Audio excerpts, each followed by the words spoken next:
Selamat pagi, Shalom. Warta Jemaat, Jakarta 2 Januari 2022. Rahasia terindah, Efesus 3 ayat 1-13. Majelis Jemaat mengucapkan selamat datang dan selamat beribadah kepada seluruh jemaat, juga kepada Bapak, Ibu, Saudara-saudari yang baru pertama kali mengikuti ibadah di gereja ini. Jika belum ada tempat ibadah yang menetap, dengan senang hati kami mengajak untuk bergabung, dan apabila Bapak, Ibu, Saudara-saudari memerlukan pelayanan dan informasi dapat menghubungi rohaniawan, penatua, atau sekretariat gereja. Pelayan firman, kebaktian umum pada hari ini pukul 06.30 dan 09.00 WIB dilayani oleh Pendeta Rudi Jaluku. Atas pelayanannya kami ucapkan terima kasih.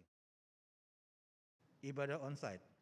Puji Tuhan, Gereja Kristus Petamburan telah kembali menjalankan ibadah secara onsite dengan 2 kali ibadah, yaitu pukul 06.30 dan pukul 9 WIB dengan kuota terbatas yaitu 220 jemaat. Untuk jemaat yang akan hadir, diwajibkan mengisi form registrasi melalui tautan yang tertulis pada warta digital. Jika mengalami kendala dalam pengisian, dapat menghubungi sekretariat gereja. Informasi selanjutnya dapat dilihat pada warga digital. Ibadah live streaming ditiadakan. Ibadah live streaming mulai tanggal 2 Januari 2022 ditiadakan, namun untuk jemaat yang tidak dapat beribadah secara onsite dapat mengikuti siaran rekaman dari KU2 yaitu pada pukul 17 WIB melalui channel YouTube Gereja Kristus Petamburan. Susunan Panitia Paskah dan Natal 2022. Sesuai keputusan PMJ 19 Desember 2021, berikut susunan Panitia Paskah dan Natal 2022.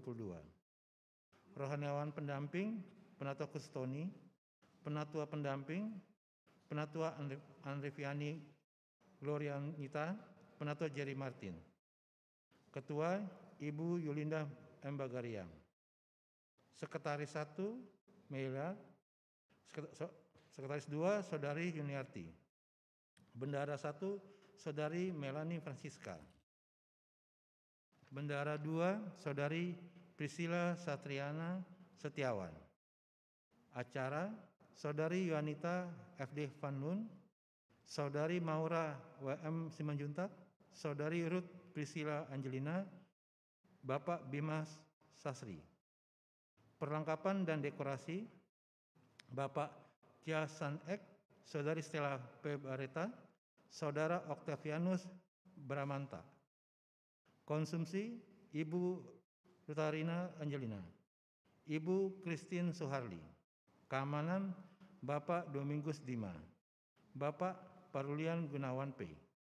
Multimedia, Bapak Stefanus Bramanta, Bapak Timothy Kristalianto K. Saudara Kevin Otniel. Ucapan terima kasih. Panitia Natal 2021 mengucapkan terima kasih kepada NN atas sumbangan dana sebesar 1.500.000 untuk konsumsi Natal 2021. Majelis Bidang Persekutuan mengucapkan terima kasih atas partisipasi jemaat berupa sumbangan kue dan dana pada saat perjamuan kasih ibadah awal tahun 2022. Tuhan Yesus memberkati.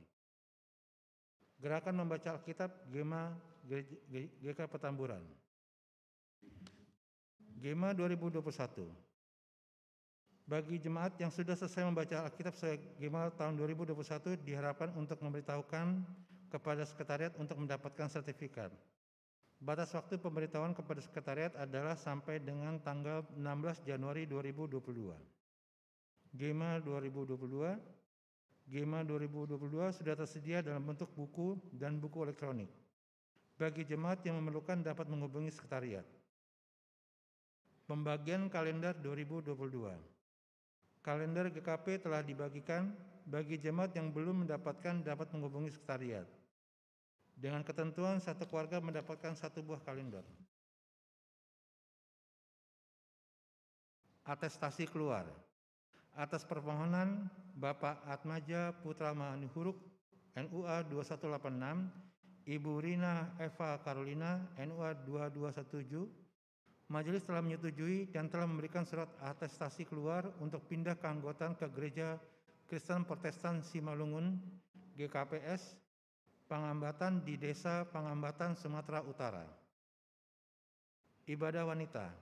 Ibadah wanita akan kembali diadakan onsite mulai hari Selasa tanggal 11 Januari 2022 pukul 10 WIB. Tempat aula bawah. Acara pengucapan syukur awal tahun, jemaat wanita diundang untuk menghadirinya. Protokol kesehatan ibadah tetap berlaku. Pemberitahuan, untuk mencegah terjadinya lonjakan kasus positif COVID-19, jemaat diharapkan tetap menjalankan protokol kesehatan yang berlaku dan sesuai dengan himbauan dari pemerintah. Jemaat diharapkan untuk tetap menjalankan protokol kesehatan 5M. Majelis Jemaat mengucapkan selamat ulang tahun kepada jemaat yang berulang tahun pada tanggal 2 sampai 8 Januari 2022. Tuhan Yesus memberkati.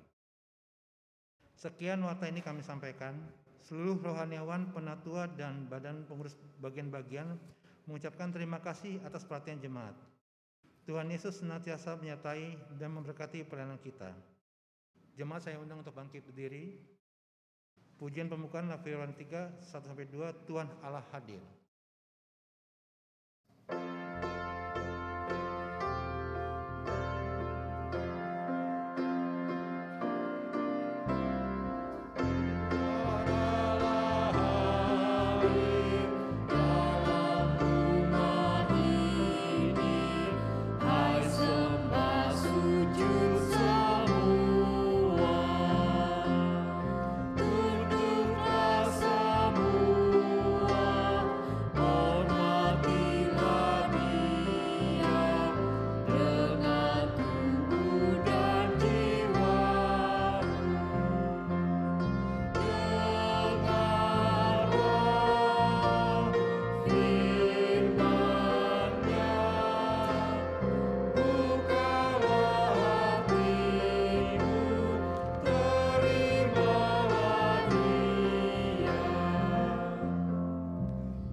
Pertolongan kita dalam ibadah minggu ini ialah datangnya dari Tuhan yang menjadikan langit dan bumi, Allah yang Maha Kasih, yang kasih setianya kekal sampai selama-lamanya. Amin. Kasih karunia dan damai sejahtera dari Allah Bapa kita dan dari Tuhan Yesus Kristus menyertai saudara. Juga menyertai saudara.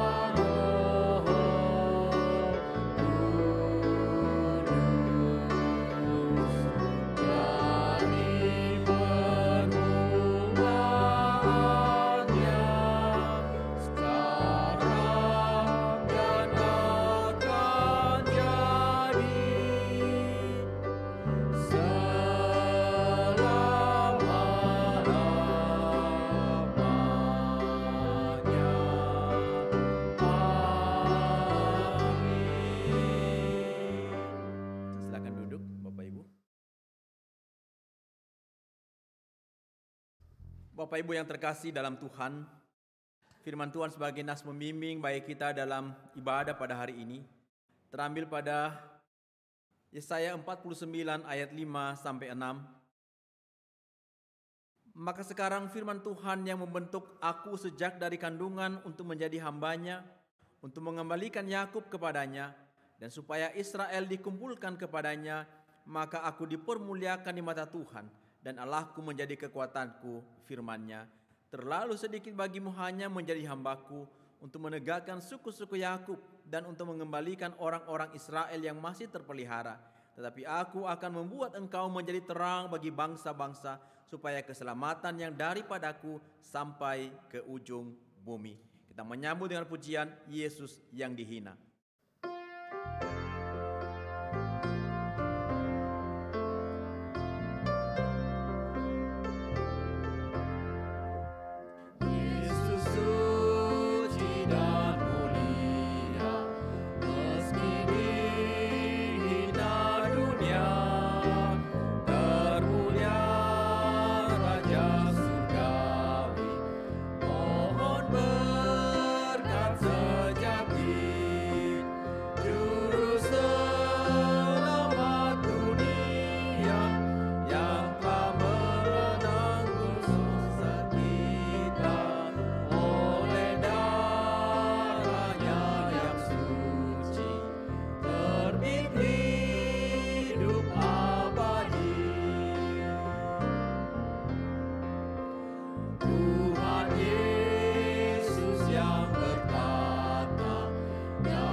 Hukum Tuhan didasarkan Kisah Para Rasul 13 ayat 47.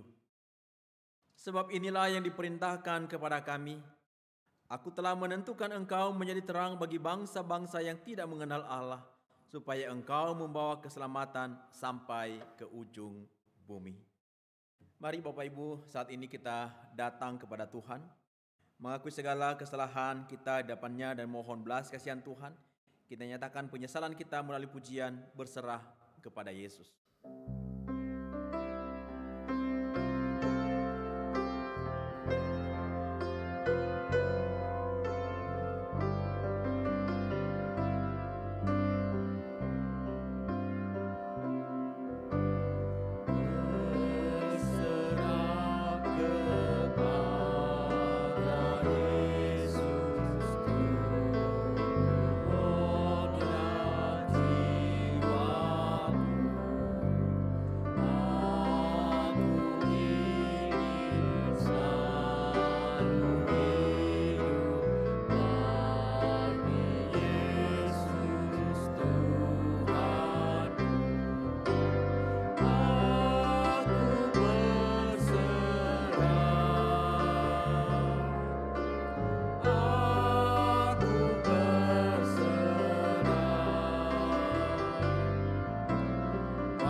Bapak Ibu kita secara pribadi datang kepada Tuhan dalam doa pengakuan dosa.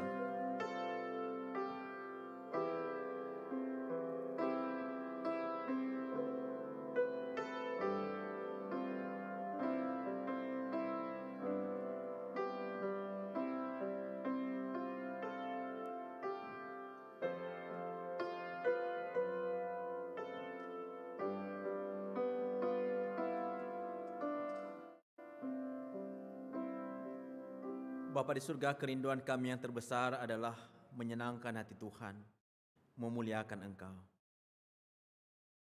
Tapi Tuhan, faktanya jauh dari apa yang menjadi kerinduan kami. Justru Tuhan, keberdosaan kami begitu kuat di tengah-tengah segala kelemahan dan kerapuhan kami. Tuhan, kami datang kepadamu ya Tuhan. Kami mengakui kami telah bersalah, telah berdosa di depan Tuhan. Kami mohon belas kasihan Tuhan. Biarlah Tuhan kiranya boleh menyatakan anugerah-Mu kepada kami melalui pengampunan dosa dalam Kristus Yesus. Dan Engkau menolong kami dalam menjalani kehidupan kami sehingga hidup kami ya Tuhan semakin hari semakin serupa dengan Kristus sendiri. Untuk itu kami mohon kepada Tuhan, ampunilah kami ya Tuhan dari pelanggaran-pelanggaran kami. Baharuilah kami ya Tuhan. Biarlah hidup kami boleh semakin hari semakin serupa dengan Kristus. Di surga inilah doa kami di dalam nama anak-Mu, Yesus. Amin. Saya mengundang Bapak Ibu bangkit berdiri.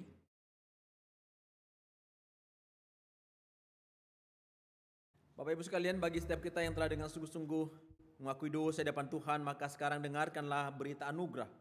Didasarkan pada 2 Samuel 22 ayat 2 sampai 4, demikian firman Tuhan. Ia berkata, "Ya Tuhan, bukit batuku, kubu pertahananku dan penyelamatku. Allahku, gunung batuku, tempat aku berlindung. Perisaiku, tanduk keselamatanku, kota bentengku, tempat pelarianku, juru selamatku. Engkau menyelamatkan aku dari kekerasan. Terpujilah Tuhan seruku, maka aku pun selamat daripada musuhku." Berdasarkan firman Tuhan ini, maka sebagai hamba Yesus Kristus, saya memberitakan bahwa pengampunan dosa telah berlaku bagi kita dalam nama Bapa, Anak, dan Roh Kudus. Amin. Syukur kepada Allah untuk kasih dan anugerahnya yang besar kepada kita. Mari kita memberikan salam damai satu dengan yang lain.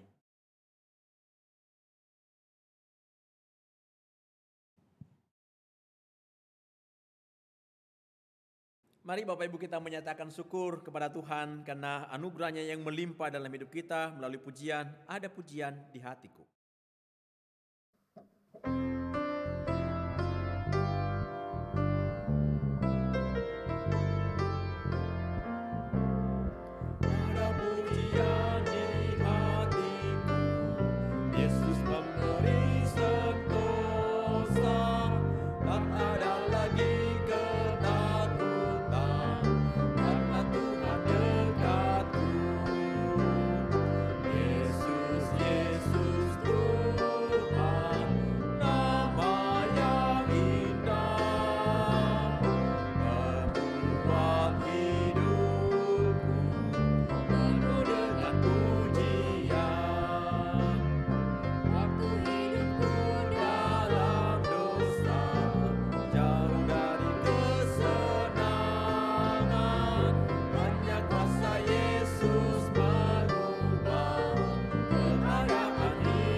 Sebagai orang yang telah menerima anugerah dari Tuhan, maka dalam menjalani kehidupan sehari-hari, dengarkanlah firman Tuhan sebagai petunjuk hidup baru bagi setiap kita berdasarkan 2 Korintus 7 ayat 10 yang mengatakan demikian.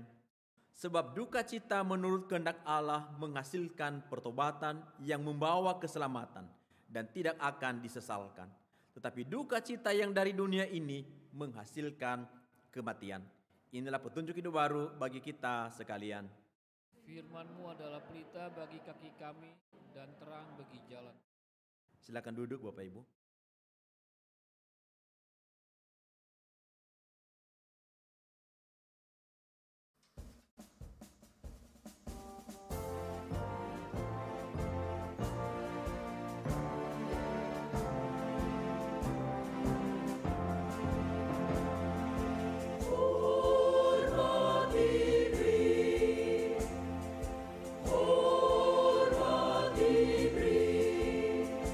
Bagi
Mari Bapak Ibu yang terkasih dalam Tuhan Yesus Kristus, sekarang kita akan mempersiapkan diri dalam pemberitaan firman Tuhan. Kita menaikkan pujian Ku Taat Perintah-Mu.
Bapa di surga, dalam kelemahan kami sangat membutuhkan Tuhan. Dalam ketidakmengertian kami membutuhkan pencerahan daripada Tuhan. Untuk itu kami mohon pertolongan daripada Roh Kudus ketika kami membaca, merenungkan bagian firman-Mu pada hari ini. Sungguh-sungguh Tuhan, Engkau berbicara kepada kami. Kami tidak mengandalkan kemampuan kami menganalisa bagian ini. Bukan juga mengandalkan pengalaman kami dalam belajar akan kebenaran firman. Tapi kami mengandalkan Roh Kudus menerjemahkan akan kebenaran firman. Dan Roh Kudus juga yang kemudian menolong kami untuk boleh menghidupi firman yang telah kami baca, kami renungkan pada hari ini. Untuk itu kami mohon kepada-Mu ya Tuhan, berbicara Tuhan. Kami mau mendengarkan suara-Mu dan kami mau menghidupinya. Dalam Kristus Yesus kami berdoa. Amin.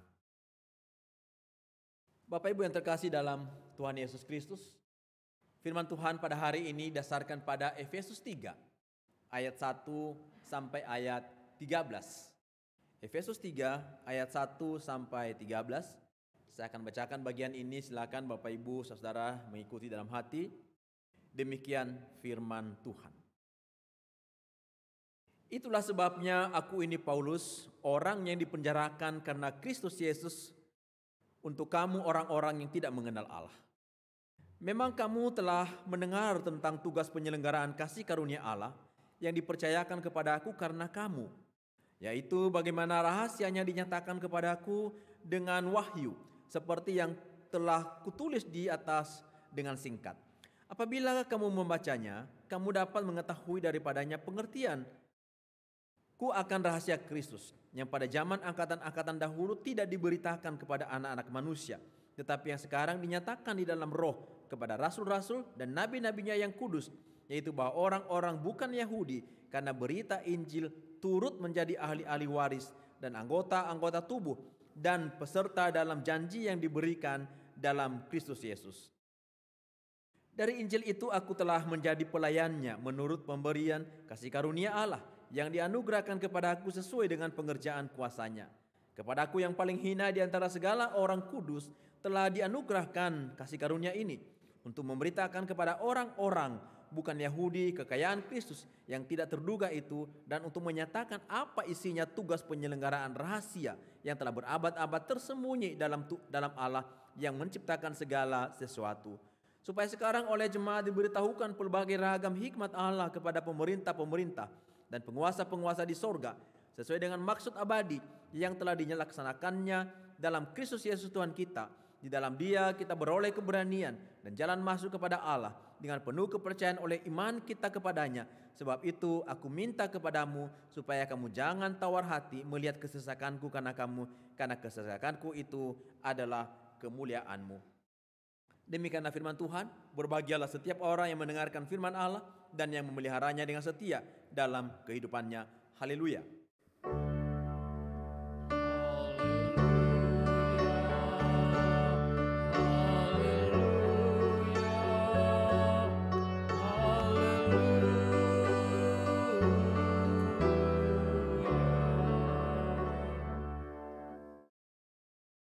Selamat pagi Bapak Ibu.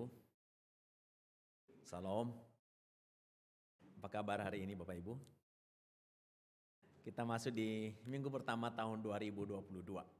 Kita bersyukur Tuhan memelihara kehidupan kita sampai hari ini. Mulai hari ini, di minggu ini kita melaksanakan kebaktian 2 kali. Tadi pagi sudah dimulai 6:30 pagi. Bersyukur yang hadir kira-kira 42 ya, atau 41-42 orang tadi. Bersyukur Tuhan menolong, ibadah bisa berlangsung dengan baik. Dan sekarang kita juga melaksanakan kebaktian kedua. Sesuai dengan arahan pemerintah bahwa kebaktian minggu dimungkinkan 75% dari kapasitas ruangan, maka kita dengan berkat Tuhan beberapa ruangan yang ada, tempat yang ada itu bisa dimaksimalkan untuk 75% itu. Kita bersyukur Majelis Bidang Persekutuan dan Bidang Sarpras telah mempersiapkan dengan baik. Sehingga ruang ibadah ini, balkon, aula bisa dipakai untuk kebaktian 2 juga. Geraha Lemuel lantai dasar bisa dipakai. Bahkan jika masih ada lagi misalnya yang datang jemaat tidak akan disuruh pulang ya, tetap isuk kebaktian.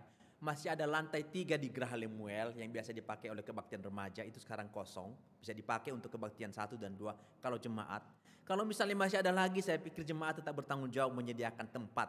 Kita punya sekolah Lemuel, ada ruang doa di sana, bisa kita maksimalkan. Jadi kalau misalnya dikatakan sampai 300 orang sekali kebaktian, menurut saya masih oke untuk 75%. Jadi Bapak Ibu, kami menghimbau kita sekalian yang hari tempat ini tetap beribadah di gereja, dan kepada anggota keluarga kita yang berada di rumah masih ragu-ragu, tolong didorong untuk boleh bersama-sama. Yang penting kita mengikuti protokol kesehatan dan juga alokasi kapasitas ruangan, yaitu 75% kita tetap mengikuti, tetap dengan menjaga jarak seperti ini. Sekali lagi, majelis jemaat pasti akan memfasilitasi. Yang penting kita sama-sama. Memang salah satu pergumulan kita bagaimana dengan orang tua yang ada di rumah yang sakit, tidak bisa kemudian beribadah, dan juga yang mereka udah usia, makanya kemudian jam 5 sore itu diperuntukkan supaya mereka pun tetap bisa juga beribadah. Tapi kita yang diberikan kesehatan yang baik, kami dorong sekali lagi. Mari sama-sama. Mari sama-sama. Kalau misalnya belum daftar pun tidak ada yang disuruh pulang.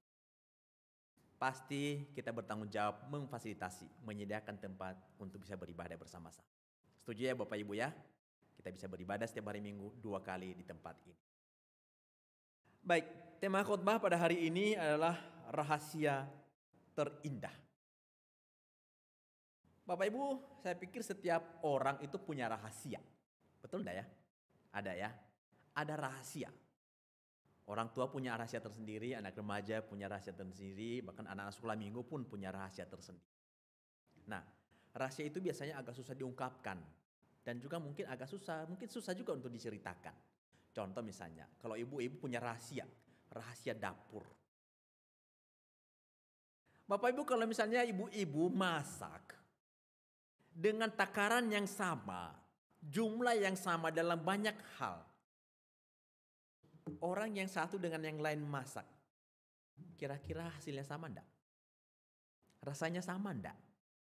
Enggak. ada rahasianya masing-masing. Rahasia dapur. Dan itu yang saya pikir selalu dirahasiakan di mana-mana. Dan itu menjadi keunggulan misalnya restoran-restoran. Mereka punya rahasia tersendiri dan tidak akan dibuka rahasia tersebut. Dan itu menjadi sebuah kekuatan bagi mereka untuk menjelaskan keunikan dari misalnya dapurnya atau restoran. Nah, salah satu cerita yang lain tentang rahasia ini, rahasia adalah ini. Saya kurang tahu Bapak Ibu apakah pernah mendengar cerita ini. Rahasia tentang kotak Pandora. Ada yang tahu Bapak Ibu ceritanya? Kotak Pandora ini adalah cerita dari seorang gadis yang dikatakan dalam mitologi Yunani sebagai wanita pertama. Kalau dalam Alkitab siapa ya wanita pertama yang diciptakan? Hawa atau Adam? Hawa. Tapi dalam mitologi Yunani itu wanita pertama yang diciptakan itu namanya Pandora. Jangan cari mana Mandora ya. Namanya Pandora. Lalu Pandora, wanita pertama yang diciptakan itu kemudian suatu kali menikah. Nah, ketika menikah itu kemudian para dewa datang dalam pernikahan itu. Ketika para dewa itu datang, mereka itu membawa hadiah. Nah, hadiah yang terkenal pada saat itu yang dibawa oleh para dewa adalah guci. Kotak bentuknya seperti ini. Nah, mungkin ini masih kurang menarik mungkin. Ada satu guci yang begitu indah. Di luar itu begitu menarik. Jadi para dewa memberikan hadiah yang terbaik kepada Pandora yang menikah. Tapi ketika dewa menyerahkan itu dalam mitologi Yunani ada pesan. Pesannya adalah guci ini tidak boleh dibuka sampai selama-lamanya.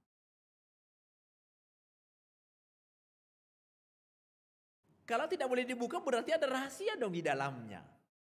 Ada sesuatu di dalamnya. Nah, kalau Bapak Ibu berada pada posisinya, kira-kira penasaran enggak? Penasaran. Pada zaman sekarang aja kita kan pada penasaran tuh. Kepoin gitu status orang di Facebook, dia lagi di mana, lagi makan apa, lagi sama siapa. Lihat di Instagram gitu ya.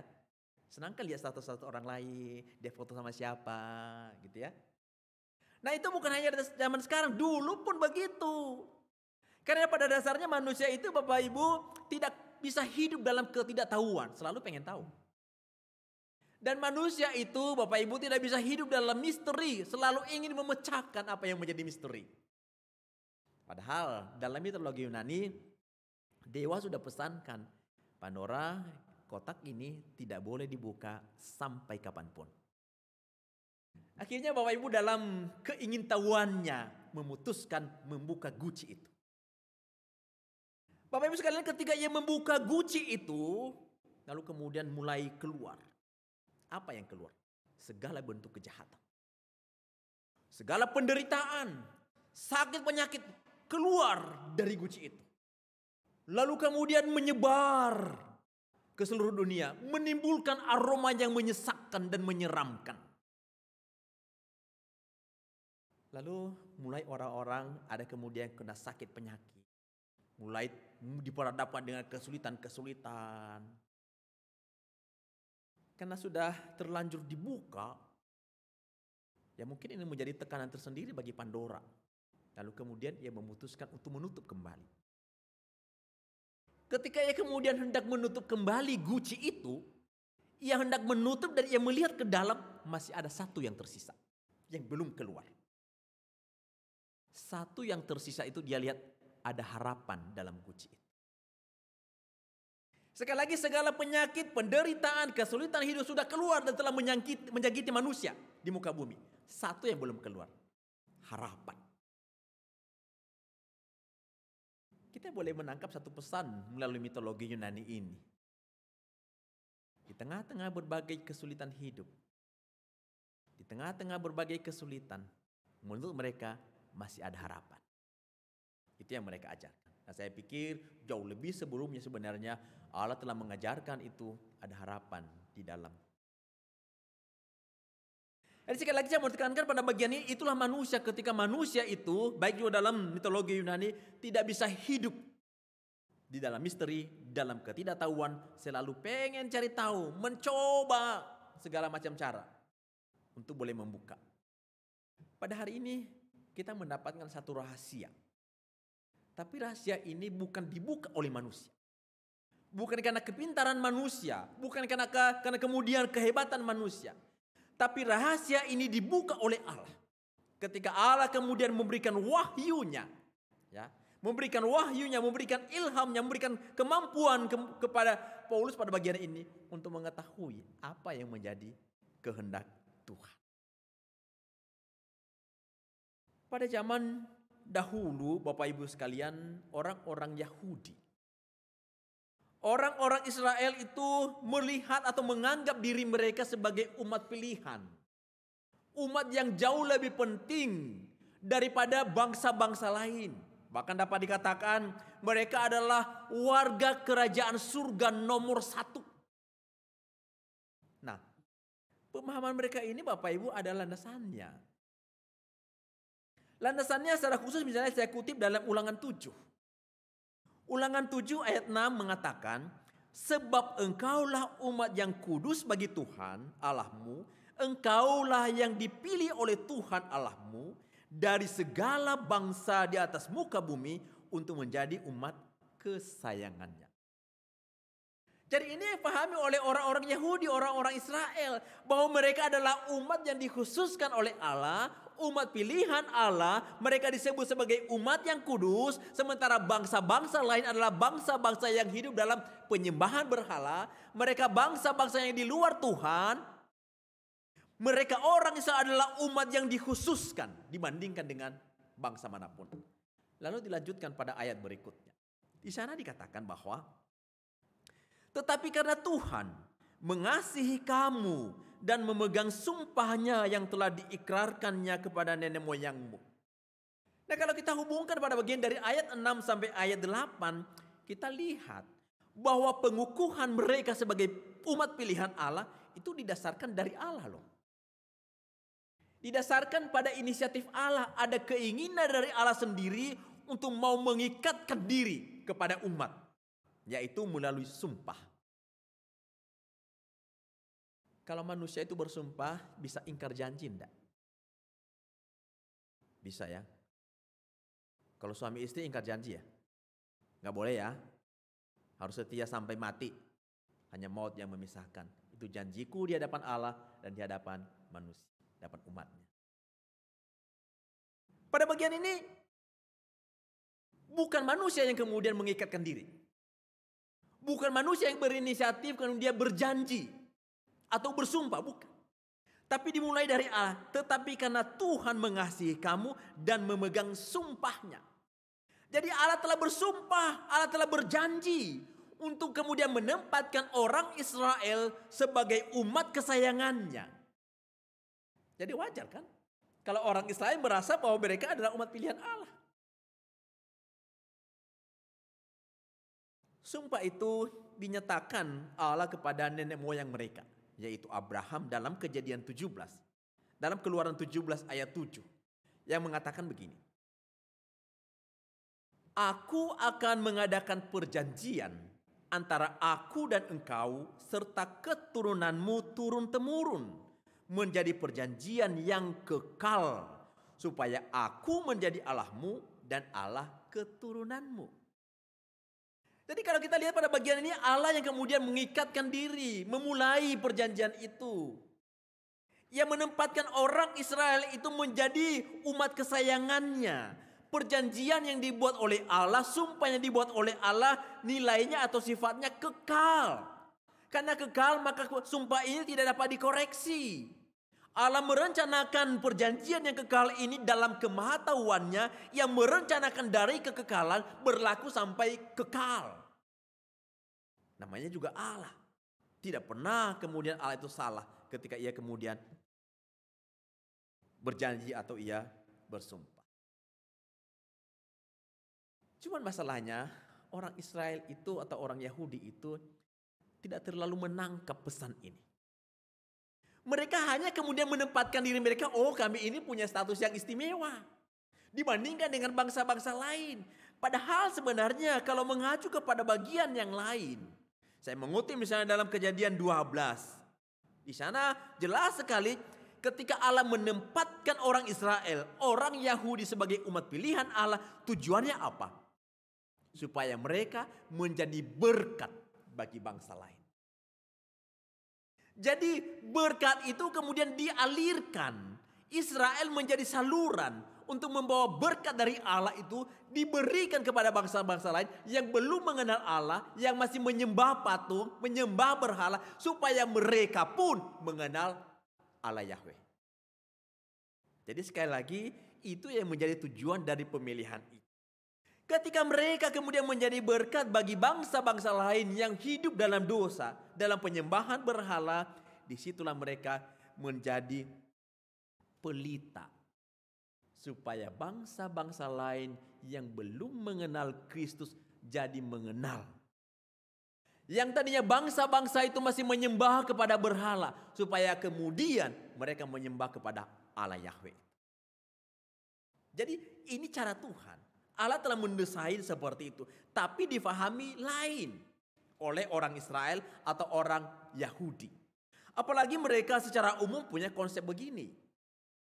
Konsepnya adalah dalam Yudaisme mereka tidak mempercayai bahwa manusia itu dalam kodratnya adalah jahat dan berdosa. Kodratnya nggak begitu. Manusia itu baik, kodrat mereka. Sehingga karena kodratnya baik, maka bagi mereka sebagian besar mengklaim bahwa tidak ada penghukuman kekal. Tidak ada neraka. Nah, kenapa tidak ada penghukuman kekal? Karena Allah itu mengasihi umatnya. Bagi mereka kalaupun ada dosa yang difahami sebagai sikap meleset dari tujuan yang kemudian direncanakan oleh Allah, itu bisa diselesaikan. Bagaimana cara menyelesaikannya? Diampuni melalui doa, melalui pertobatan, melalui amal, melalui ibadah, melalui puasa, maka dosa selesai. Maka tidak ada penghukuman kekal.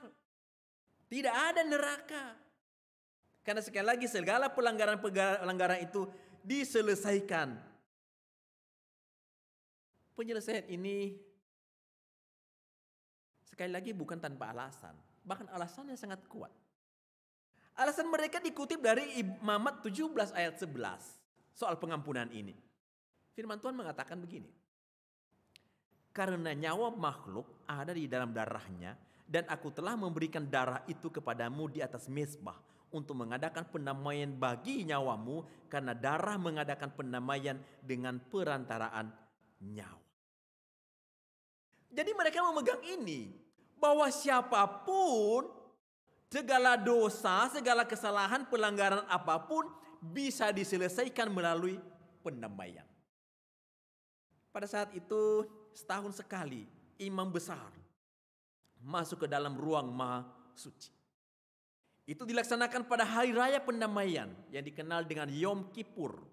Pada hari Yom Kippur itu imam besar masuk ke dalam ruang maha suci. Lalu kemudian membawa kurban itu. Lalu kemudian ia memercikkan darah kurban itu.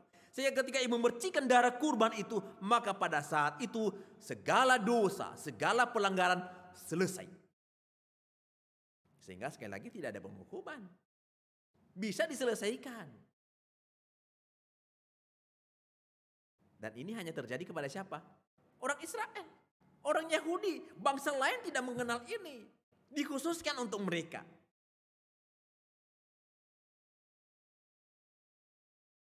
Orang Israel dalam membawa korban pendamaian, kita kenal ada bait Allah, ada bait suci. Bait Allah yang pertama didirikan pada tahun 957 sebelum Masehi, yang dikenal dengan nama Bait Allah Salomo. Dan dalam bait Allah itu mereka melakukan itu. Di ruang maha sucinya kemudian kurban itu dibawa pada hari Yom Kippur. Darahnya dipercikan untuk penghapusan dosa mereka. Lalu kemudian bait Allah Salomo itu dihancurkan. Lalu kemudian dibangun kembali, direnovasi oleh Herodes Agung pada tahun 515 sebelum Masehi. Lalu kemudian mereka melanjutkan kembali tradisi itu. Dosa diselesaikan di sana. Tetapi bait Allah ini kemudian dihancurkan pada tahun 70 Masehi. Nah sekarang, setelah tahun 70 Masehi mereka di mana? Di mana mereka membawa kurban? Di mana pengampunan dosa untuk mereka? Di mana pendamaian? Nggak ada tempatnya. Sampai kemudian mereka itu merencanakan untuk membangun bait Allah ketiga. Sampai hari ini belum terbangun. Untuk mewujudkan bait Allah ketiga itu maka mereka menaikkan doa 3 kali sehari yang disebut sebagai doa Amidah. Memohon kepada Yahweh untuk kemudian mereka bisa mendirikan bait Allah yang ketiga. Tapi sekarang tidak ada bait Allah ketiga. Ketika tidak ada bait Allah yang ketiga, tidak dibangun kembali, di mana mereka membawa korban pendamaian?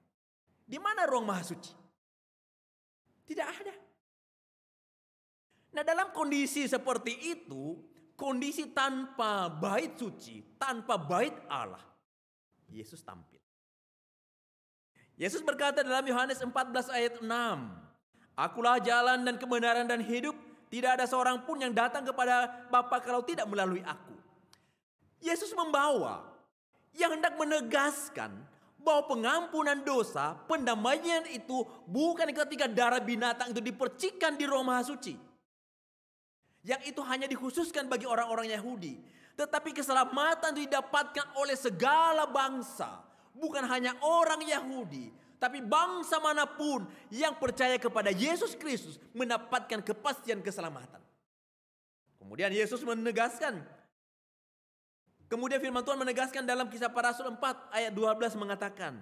Dan keselamatan tidak ada di dalam siapapun juga selain di dalam Dia. Sebab di bawah kolong langit ini tidak ada nama lain diberikan kepada manusia yang olehnya kita dapat diselamatkan. Sekali lagi penegasannya, pendamaian itu bukan dari percikan darah, kurban yang dibawa pada Yom Kippur. Tetapi keselamatan itu didapatkan ketika seseorang itu percaya kepada Yesus. Karena sekali lagi keselamatan tidak ada dalam siapapun selain dalam Dia di bawah kolong langit ini. Hanya di dalam Kristus ada keselamatan itu. Kita lihat Efesus 3. Tadi saya sudah jelaskan panjang lebar latar belakang bagian ini. Dalam Efesus 3 mulai dari ayat 1 sampai ayat 6. Di situ menjelaskan keselamatan untuk orang Yahudi. Nah sekali lagi ini yang tadinya ditutup. Orang Yahudi, orang Israel merasa bahwa mereka lah bangsa satu-satunya yang mendapatkan keselamatan. Tetapi pada bagian ini Paulus mengatakan, itulah sebabnya aku ini Paulus, orang yang dipenjarakan karena Kristus Yesus untuk kamu orang-orang yang tidak mengenal Allah. Pertanyaannya sekarang siapa orang-orang yang tidak mengenal Allah? Orang Yahudi kah? Bukan. Karena orang Yahudi dari sejak lahirnya sudah mengenal Allah Yahweh. Jadi siapa yang tidak mengenal Allah? Yang tidak mengenal Allah adalah bangsa-bangsa lain di luar daripada orang Israel. Dan Paulus mengatakan untuk bangsa-bangsa lain yang bukan orang Israel lah aku telah ditetapkan untuk menjadi pemberita keselamatan itu. Sehingga inilah rahasia yang terindah itu dibuka. Keselamatan bukan hanya untuk mereka orang-orang Yahudi yang kemudian bisa mengikuti Yom Kippur, memberikan kurban pendamaian. Tetapi orang-orang yang kemudian percaya kepada Yesus, mereka lah yang kemudian mendapatkan kepastian keselamatan. Dan Paulus mengatakan untuk pemberitaan Injil kepada bangsa-bangsa lain itulah aku dipenjarakan. Dan yang menutup kalau kita memperhatikan pada bagian yang terakhir dan apa yang kita baca tadi itu dalam ayat 13 mengatakan, sebab itu aku minta kepadamu supaya kamu jangan tawar hati melihat kesesakanku karena kamu. Karena kesesakanku itu adalah kemuliaanmu. Sekalipun aku berjerih lelah dan menderita di penjara karena memberitakan Injil, itu untuk kemuliaanmu, itu untuk keselamatanmu. Sekali lagi itulah rahasia yang terindah. Ketika keselamatan itu terbuka bukan hanya kepada orang Yahudi, tapi orang atau bangsa-bangsa yang lain pun juga punya hak yang sama untuk mendapatkan keselamatan. Paulus kepada jemaat di Roma menegaskan, tidak ada bedanya. Orang dari bangsa manapun. Perhatikan Roma 10.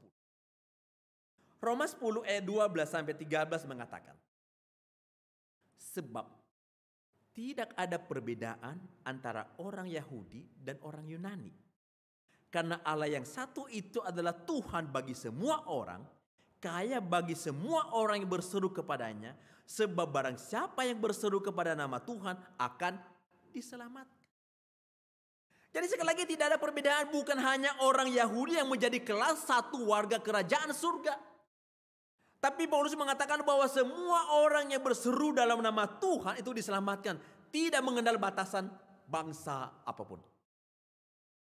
Sekali lagi inilah rahasia terindah yang dibuka oleh Paulus. Bahwa orang lain yang bukan orang Yahudi pun juga mendapatkan kepastian keselamatan. Nah itu yang pertama. Lalu kemudian Paulus dalam ayat 3. Ia menuliskan pada bagian ini. Yaitu bagaimana rahasianya dinyatakan dalam ayat 3. Yaitu bagaimana rahasianya dinyatakan kepadaku dengan wahyu. Seperti yang telah kutulis di atas dengan singkat. Nah sekarang.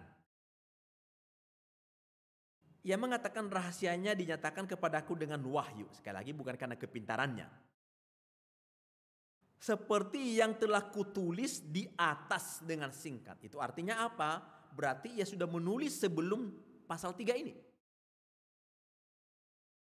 Itu kemungkinannya ada di pasal 1 atau ada di pasal 2. Pasti sebelum dari pasal 3. Nah, kalau kemudian kita mundur ke belakang, kita perhatikan pasal 1, pasal 2, saya kutip secara khusus pasal 2. Dalam ayat 8 sampai 9 mengatakan begini. Sebab karena kasih karunia kamu diselamatkan oleh iman, itu bukan hasil usahamu, tetapi pemberian Allah. Itu bukan hasil pekerjaanmu, jangan ada orang yang memegahkan diri. Nah Bapak Ibu kalau perhatikan pada bagian konsepnya berbeda sekali. Konsep yang dipahami orang Yahudi dengan konsep yang diberikan pada bagian yang diajarkan oleh Paulus. Konsep yang dipahami oleh orang-orang Yahudi yang tadinya bahwa keselamatan itu didapatkan melalui apa? Melalui doa. Melalui apa? Melalui pertobatan. Melalui amal. Melalui puasa. Tetapi pada bagian ini kalau kita mau perhatikan, Paulus menegaskan bahwa keselamatan itu bukan hasil pekerjaanmu. Bukan hasil usahamu. Karena bukan hasil pekerjaanmu, bukan hasil usahamu, bukan hasil kebaikanmu, maka kamu tidak boleh memegahkan diri. Beda Bapak Ibu. Kalau kita meraih sesuatu karena usaha kita, karena kerja keras kita, kita boleh bangga. Kita punya alasan. Kita mengatakan saya kerja siang dan malam, saya habis-habisan mengusahakannya, saya bangga dong. Saya bisa bermegah kepada orang lain. Tapi Paulus ingatkan, bukan hasil pekerjaanmu, jangan ada orang yang memegahkan diri. Lalu bagaimana untuk mendapatkan keselamatan? Ditegaskan itu karena kasih karunia Allah. Kamu diselamatkan karena kasih karunia Allah dalam imanmu kepada Kristus. Itu bukan hasil usahamu. Inilah rahasia terindah yang dibuka oleh Paulus. Setelah sebelumnya mengatakan bahwa keselamatan bukan hanya orang-orang Yahudi, tapi juga kepada orang-orang non-Yahudi. Kemudian selanjutnya Paulus menegaskan pada bagian ini bahwa keselamatan itu didapatkan bukan hasil usaha manusia, melainkan pemberian Allah. Sekali lagi, inilah dua rahasia terindah itu. Ini dua rahasia terindah itu yang kemudian disampaikan kepada kita pada saat ini. Nah, sekarang yang menjadi refleksi pribadi kepada setiap kita Bapak Ibu. Apakah rahasia terindah ini kemudian sudah menjadi bagian kita? Apakah rahasia terindah ini bahwa keselamatan itu bukan hanya untuk orang Yahudi, melainkan juga untuk semua bangsa. Dan keselamatan itu bukan karena hasil usaha kita, melainkan karena pemberian Allah. Pertanyaannya, apakah sudah menjadi bagian setiap kita?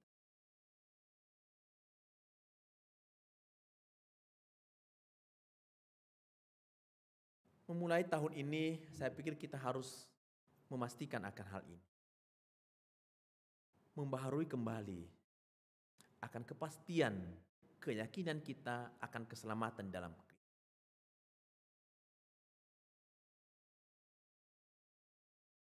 Hidup kita terlalu rapuh,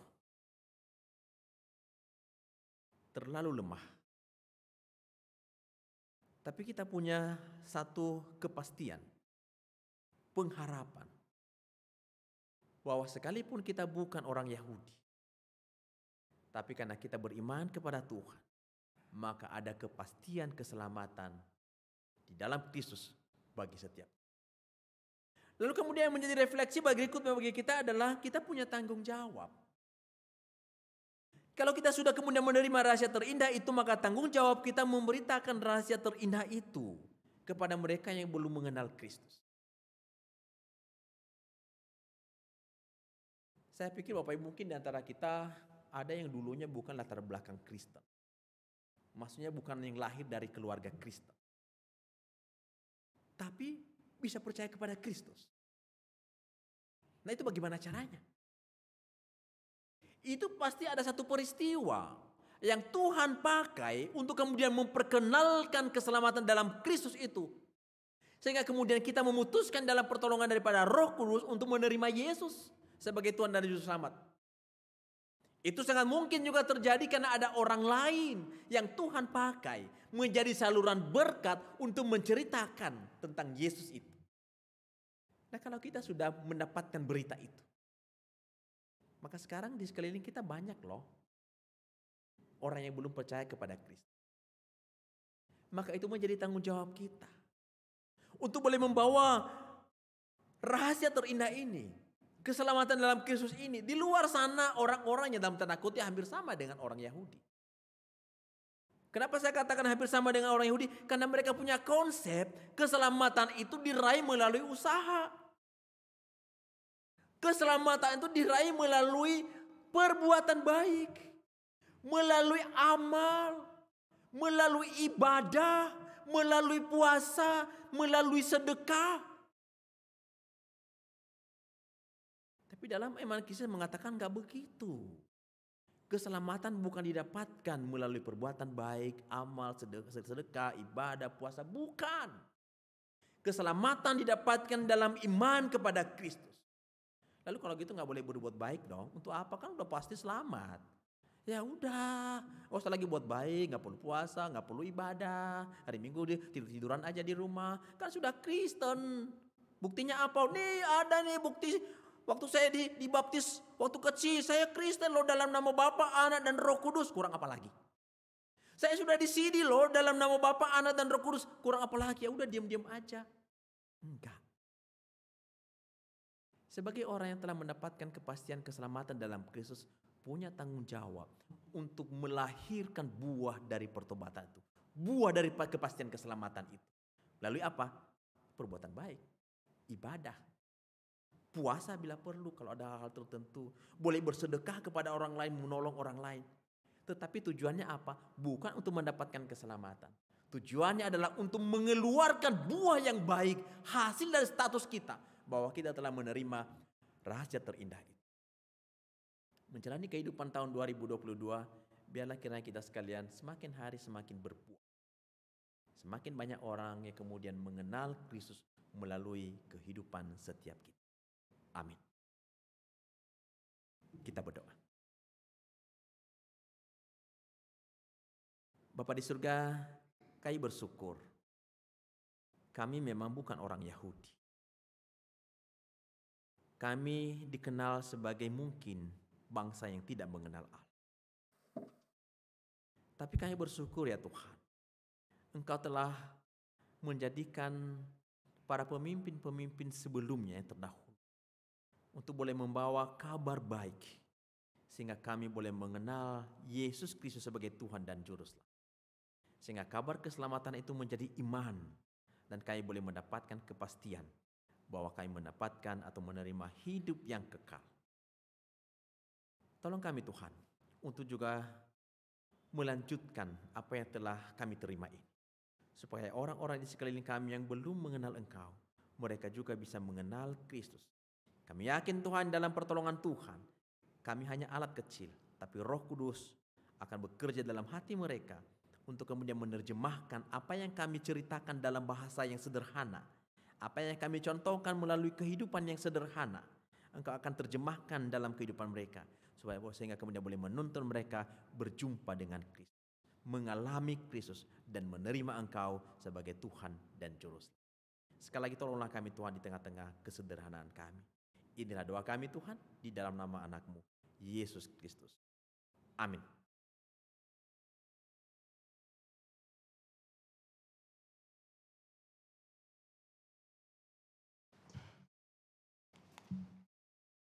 Jemaat yang terkasih dalam Yesus Kristus, mari kita bangkit berdiri. Bersama dengan gereja dari segala abad dan tempat, marilah kita mengikrarkan pengakuan iman percaya kita sesuai dengan pengakuan iman rasuli dengan berkata, Aku percaya kepada Allah, Bapa yang Maha Kuasa, Kala langit dan bumi, dan kepada Yesus Kristus, Anak yang tunggal Tuhan kita, yang dikandung dari Roh Kudus, lahir dari anak darah Maria, yang menderita di bawah pemerintahan Pontius Pilatus, disalibkan, mati dan dikuburkan, turun ke dalam kerajaan maut. Pada hari yang ketiga, bangkit pula dari antara mati, naik ke surga, duduk di sebelah kanan Allah, Bapa yang Maha Kuasa, dan akan datang dari sana untuk menghakimi orang yang hidup dan yang mati. Aku percaya kepada Roh Kudus, gereja yang kudus dan persekutuan orang kudus, pengampunan dosa, kebangkitan orang mati, dan hidup yang kekal.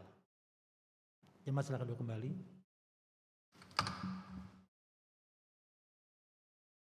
Mari kita bersatu hati dalam doa syafaat. Bapa di surga, kami menaikkan syukur kepada-Mu ya Tuhan. Kegiatan-kegiatan ibadah kami di gereja Tuhan di tempat ini bisa berlangsung dengan secara khusus mulai dari tanggal 24 malam, tanggal 25, tanggal 31 malam, kemarin kebaktian awal tahun, berjalan dengan baik. Kami bersyukur Tuhan telah memimpin. Biarlah kiranya semuanya itu boleh mendatangkan hormat, kemuliaan bagi nama Tuhan. Bapa di surga, kami serahkan juga ke dalam tangan-Mu untuk kehidupan setiap kami. Dalam menjalani kehidupan di tahun 2022 ini Tuhan, kami akui tidaklah mudah karena masa-masa pandemi ini masih belum berakhir. Tapi kami tetap mengimani ada Tuhan yang kuat akan menopang kami, sehingga kami bisa melakukan apa yang menjadi bagian kami. Untuk setiap pekerjaan yang Tuhan percayakan, untuk usaha yang ada di setiap yang dikerjakan oleh setiap jemaat, Tuhan boleh memberkati mereka. Kau kiranya boleh mengingatkan ya Tuhan bahwa berkat itu datangnya dari Tuhan.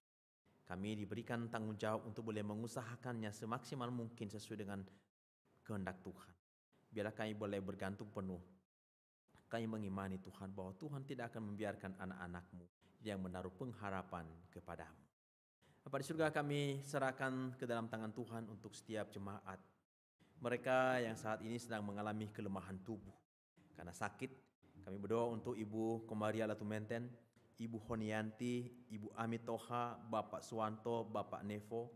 Tuhan kasihanilah di tengah-tengah kelemahan tubuh. Tuhan jamah mereka sehingga mereka boleh tetap merasakan kebaikan Tuhan. Secara khusus kami berdoa untuk Ibu Elida yang dirawat di MRCC Siloam Semanggi. Tuhan juga yang boleh campur tangan dalam kelemahan tubuh saat ini. Engkau tahu Tuhan apa yang dialami saat ini. Dan kami tidak berhenti untuk memohon belas kasihan Tuhan. Berikanlah kekuatan kepada dia Tuhan dalam masa-masa seperti ini. Kokohkan iman percayanya kepada Tuhan. Dan masa-masa ini boleh menjadi masa-masa perenungan pribadi yang boleh mengalami Tuhan. Kami salam denganmu untuk Pak Daniel dan juga anak-anak yang boleh terus menopang. Tuhan juga menyertai dan boleh memimpin mereka. Sehingga mereka juga ya Tuhan boleh memiliki pengalaman bersama dengan Tuhan dalam melewati masa-masa sekarang ini. Pada surga kami juga berdoa untuk setiap jemaat yang sudah usia lanjut, yang saat ini berada di rumah masing-masing. Untuk Ibu Amelia Salimin, Ibu Herlia Irawati, Ibu Suratmi Hendaria, Ibu Chocan Nio, Ibu Cinoli, dan juga mungkin ada jemaat yang lain yang belum kami sebutkan. Tuhan juga tetap memperhatikan mereka. Tuhan melawat mereka, sehingga mereka juga boleh tetap merasakan kebaikan Tuhan. Bagi setiap mereka karena sakit penyakit dan juga karena usia sudah lanjut bersama dengan pendamping tidak bisa bersama-sama dengan kami. Tuhan Engkau yang boleh memberkati, nanti jam 5 sore akan ada penayangan ulang dari kebaktian ini. Berkati Tuhan sehingga melaluinya pun mereka juga dikuatkan oleh Tuhan. Mereka diberkati oleh Tuhan. Mereka boleh ya Tuhan terpelihara dalam iman pengharapan mereka kepada Tuhan. Pada surga kami juga berdoa untuk setiap jemaat yang berulang tahun dari tanggal 2 sampai tanggal 8 Januari. Tuhan juga boleh menyatakan belas kasihan-Mu kepada mereka. Melalui kesempatan ini setiap jemaat yang berulang tahun juga boleh menyatakan komitmen yang baru. Hidup semakin hari semakin dekat kepada Tuhan. Untuk bagi pelayan-pelayan Tuhan percayakan kepada kami di gereja-Mu tempat ini, kami mohon belas kasihan Tuhan. Tolong kami Tuhan setiap rohaniwan, penatua, badan pengurus bagian-bagian bersama dengan seluruh jemaat. Kiranya kami boleh bergandengan tangan, boleh bersama-sama ya Tuhan, topang menopang dalam pelayanan ini. Kami boleh bersama-sama melihat yang kami layani itu Tuhan, bukan kami melayani manusia. Kami melayani bersama-sama untuk memuliakan Tuhan, dan melalui pelayanan itu dalam prosesnya kami bertumbuh dalam kasih karunia. Tolong kami Tuhan, sehingga pelayanan Tuhan percayakan ini kami kerjakan dengan penuh tanggung jawab di hadapan Tuhan. Kami serahkan tangan-Mu Tuhan Yesus untuk program pelayanan di sepanjang 2022 ini. Tuhan kasihanilah sehingga semuanya bisa berlangsung dengan baik. Secara khusus untuk penatua bidang persekutuan dan juga bidang sarpras. Dengan segala program pelayanan yang mereka kerjakan, mampukan mereka Tuhan bisa mengerjakan dengan baik. Boleh mempersiapkan secara khusus dalam masa-masa pandemi dengan berbagai penyesuaian-penyesuaian. Tolong mereka Tuhan sehingga tetap mengikuti apa yang menjadi ajuran pemerintah, ketetapan pemerintah untuk masa-masa PPKM. Level 1 atau pada waktu tertentu mungkin bisa berubah dan kami bisa beradaptasi dengan kondisi-kondisi seperti itu. Sekali lagi, mampukanlah bidang persekutuan dan juga sarpras tetap melayani Tuhan dalam masa-masa sekarang ini. Pada surga untuk bangsa negara kami terus bersyukur kepada Tuhan untuk kondisi COVID-19 ini sedikit melandai.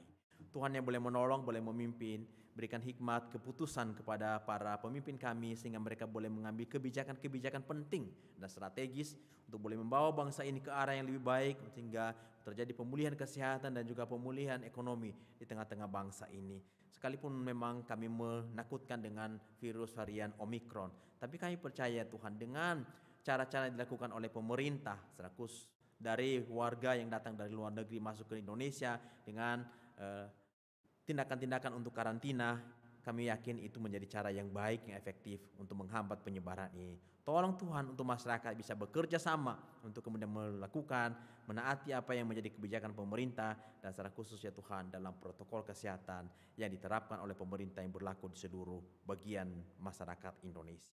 Pada surga Engkau berikan kesehatan kepada Presiden kami Joko Widodo bersama dengan para pejabat tinggi di tengah-tengah bangsa ini dan juga sampai kepada RT RW dengan segala kebijakan-kebijakan yang mereka ambil. Tuhan kiranya boleh menolong mereka sehingga mereka bisa memerintah dengan baik, bisa melakukan tanggung jawab mereka dengan baik di hadapan Tuhan. Terima kasih Bapa di surga.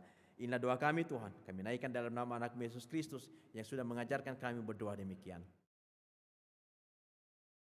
Dikuduskanlah nama-Mu, datanglah kerajaan-Mu, jadilah kehendak-Mu di bumi seperti di surga.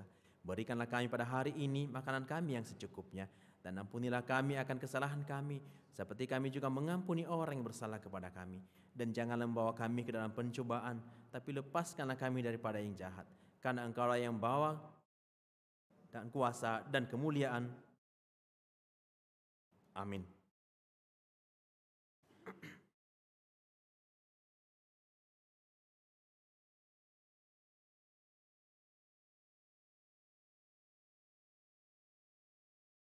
Jemaat yang kekasih, dengan penuh sukacita dan kerelaan, marilah kita memberikan persembahan syukur kepada Tuhan sebagai ungkapan rasa syukur kita atas segala berkat yang telah Tuhan nyatakan dalam kehidupan kita.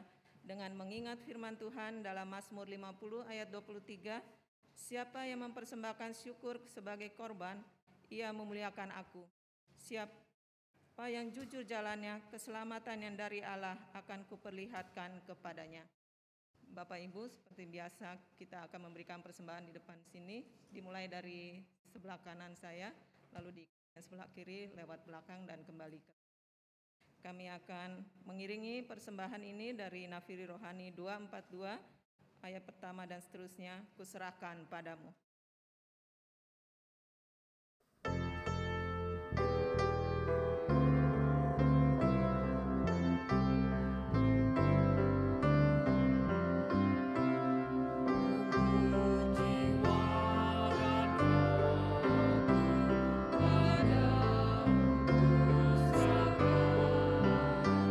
Bagi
Tuhan Allah Bapa yang bertata dalam kerajaan surga, Tuhan yang kami kenal dan kami sembah dalam nama anak Yesus Kristus. Terima kasih Bapa kalau pada siang hari ini kami boleh datang beribadah ke rumah-Mu, juga beribadah melalui YouTube di rumah.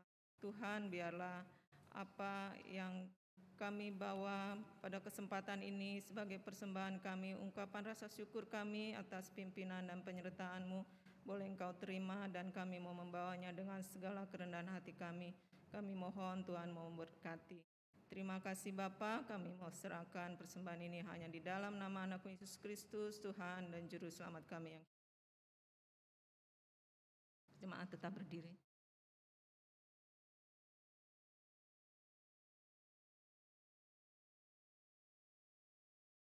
Jemaat sekalian, hiduplah dengan sukacita dan damai sejahtera.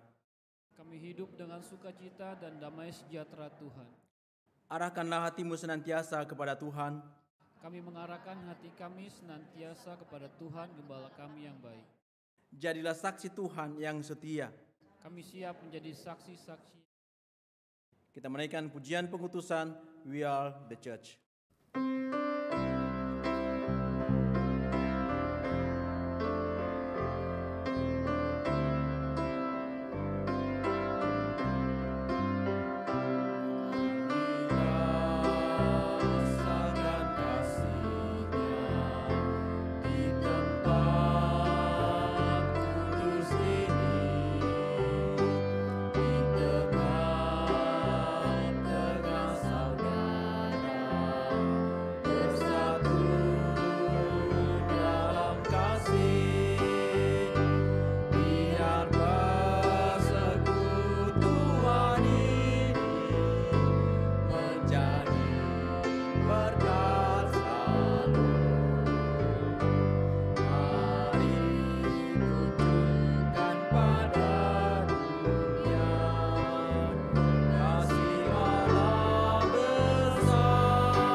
Arahkanlah hatimu kepada Tuhan dan terimalah berkat-Nya.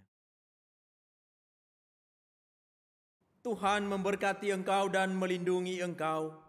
Tuhan menyinari engkau dengan wajah-Nya dan memberi engkau kasih karunia.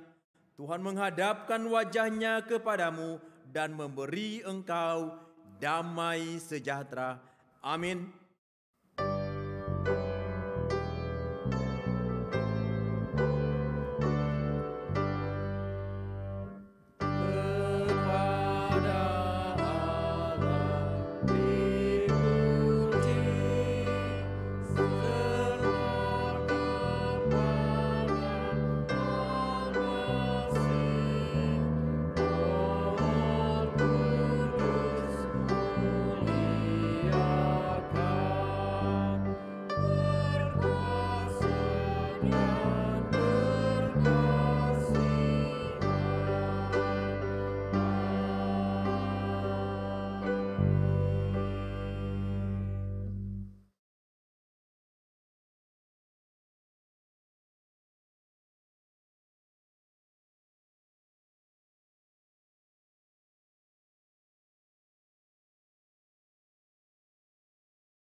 11 Januari 2022.